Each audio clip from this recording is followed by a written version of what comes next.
What is good, my people? It's good, yo.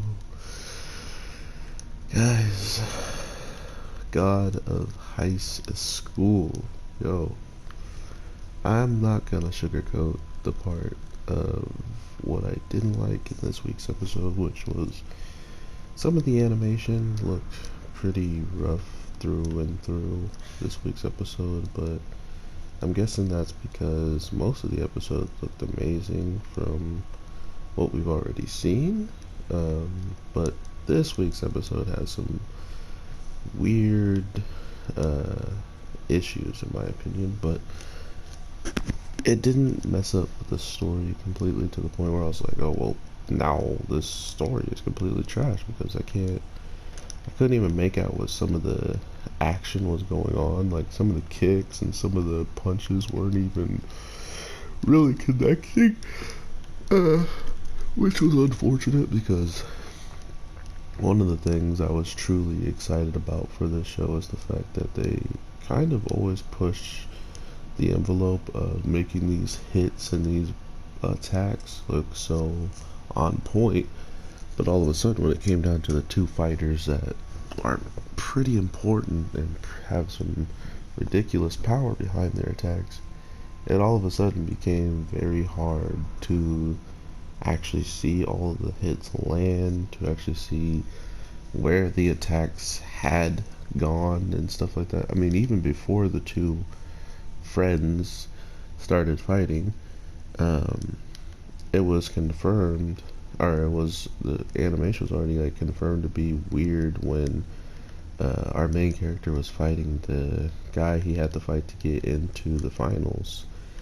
And that man, that man, he threw one kick at his head, and the kick and the guy's head pretty much like disappeared in the frames. And the next thing you know, it was him dodging the kick and not actually taking the kick. So I kind of already knew I was gonna have a hard time seeing some stuff just from that fight if that was any way of showcasing that the animation was gonna be off in any way, shape, or form, which it kind of was this week, right? Like, I'd rather have people, be honest with it and say that not every week has been perfection, but you could at least, own up and say, hopefully it gets better, right?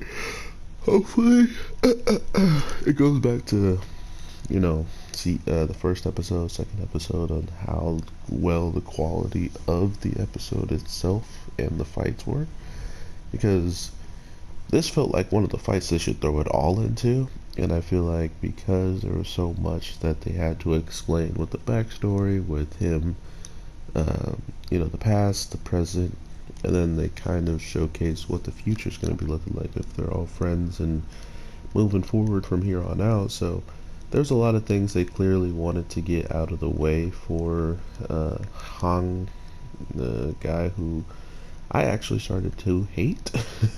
I couldn't stand the guy after what he did to that girl, especially when she was already weakened. And like I said in some of my blogs, he's probably going to forgive her, or vice versa. She's probably going to forgive him overall, right? Like, there's definitely a chance that they're just going to be like, oh, well, it's okay. Triple kick!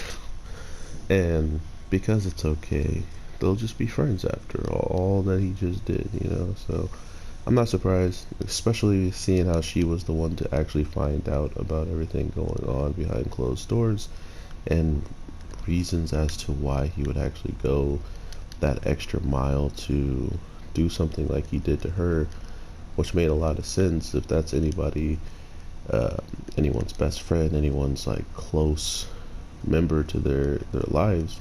Pretty sure a lot of people in this show would have done the same thing. So it's kind of obvious, or it's kind of telling, that all the people that he has picked to associate himself with would have dropped the fight against him in an instance to give him, the win, so maybe he could take care of his friend.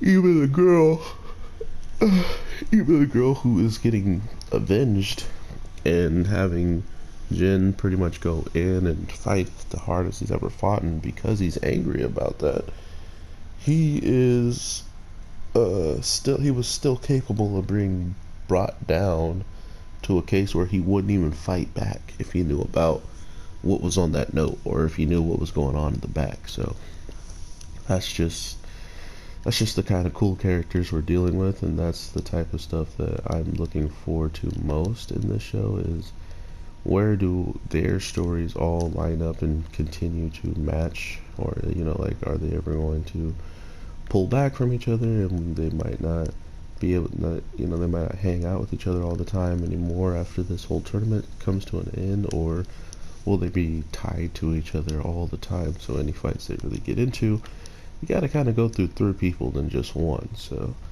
I don't know.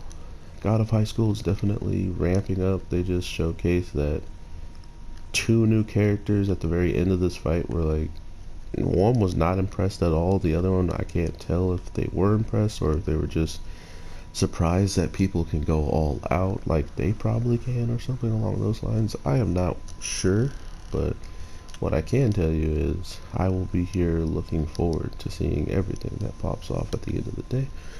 So let me know what you're thinking of God of High School right now.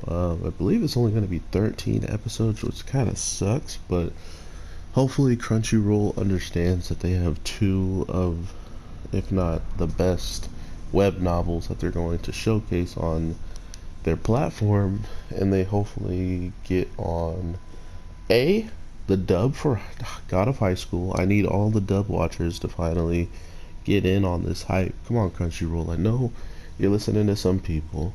You should listen to me. Nah, I'm just joking, but they really do need to get the dub at least announced, because they did way quicker work on God of the Tower of God. So it's like, why isn't this show getting a dub? It may be because there's so many different characters within it that actually have speaking roles that they want to get them right. And if you already know what's happening in the web novel, then there's going to be a lot more characters. Maybe in the grand scheme of, you can't have someone voicing all of them. You want to have some unique, good voices for all these different characters, and you got to look up what they actually do.